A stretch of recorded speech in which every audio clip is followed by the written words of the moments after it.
মাইলস্টোনের দুর্ঘটনার পরে বেঁচে যাওয়া একজন ছাত্র তার আহত বন্ধুকে ক্লাসরুম থেকে ফিরিয়ে আনতে যাচ্ছিল। তখন ফায়ার সার্ভিসের একজন অফিসার তাকে বাধা দিয়ে বলে, তোমার বন্ধু আর এই দুনিয়াতে নেই, আর কোনো লাভ নেই। কিন্তু ছেলেটি কোনো বাধা মানল না। সে নিজে একা গিয়ে তার বন্ধুকে ফিরিয়ে আনলো।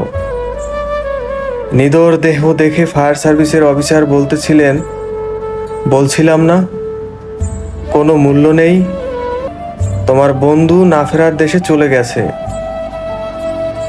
ছাত্রটি তখন উত্তর দেয়, না স্যার, অনেক মূল্যবান ছিল।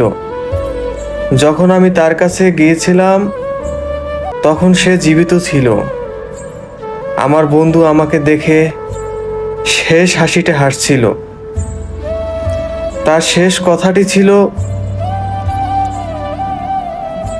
বন্ধু আমি জানতাম তুই আসবি।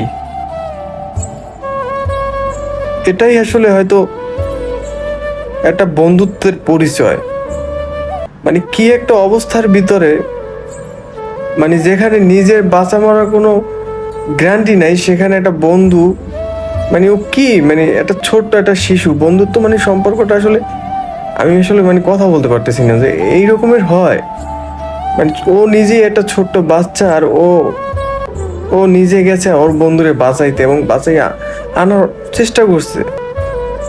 কিন্তু আসলে নিয়তির খেলা, হয়তো বা নিয়তি চায় না, এর জন্য ওরে আর রাখতে পারলো না।